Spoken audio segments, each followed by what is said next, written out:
Welcome to the lot LR YouTube channel friends. ఇప్పుడు నేను చెప్పవచ్చే topic ఏంటంటే 12 సంవత్సరాలు దాటితే ఎవరికి ఆస్తిలో వాటా రాదు. స్త్రీధనం కానీ ఏదైనా కానీ లిమిటేషన్ యాక్ట్ ఆర్టికల్ 65 అనేది చెప్తుంది. సబ్ క్లాస్ 1 ఎవరైనా సరే ఆస్తిలో వాటాలు అడగాలనుకుంటే 12 సంవత్సరాల లోపే అడగాలి.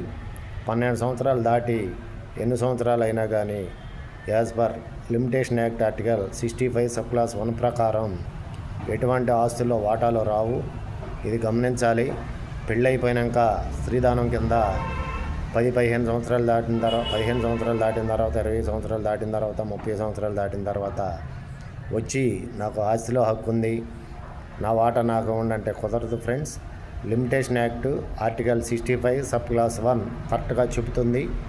మీకు ఏదైనా ఆస్తిలో వాటాలు రావాలంటే 12 సంవత్సరాల లోపే మీరు అడిగి తీసుకోవాలి. 12 సంవత్సరాలు దాటితే మాత్రం ఎట్టి పరిస్థితుల్లో ఆస్తిలో వాటా అనేది రాదు ఫ్రెండ్స్. ఇది గమనించాలి. అదేవిధంగా లిమిటేషన్ యాక్ట్ అనేది ఆర్టికల్ 65 సబ్ క్లాస్ 1 క్లియర్గా చెబుతుంది. 12 సంవత్సరాల లోపే ఏదైనా ఆస్తిలో వాటాలు రావాలంటే తీసుకోవాలి. 12 సంవత్సరాలు దాటితే ఆస్తిలో వాటా ఎట్టి పరిస్థితుల్లో రాదు.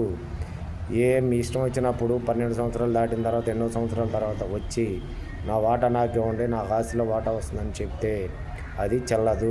12 సంవత్సరాల లోపే ఆస్తిలో వాటా అడగండి. అలా అడిగితేనే మీకు ఆస్తిలో వాటా వస్తుంది.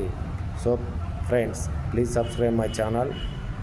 ఏమైనా కామెంట్స్ ఉంటే కామెంట్ బాక్స్లో తెలియపరచగలరు. Please subscribe my channel. అందరికీ షేర్ చేసి నా ఈ ఛానల్కి సపోర్ట్ చేయగలరు.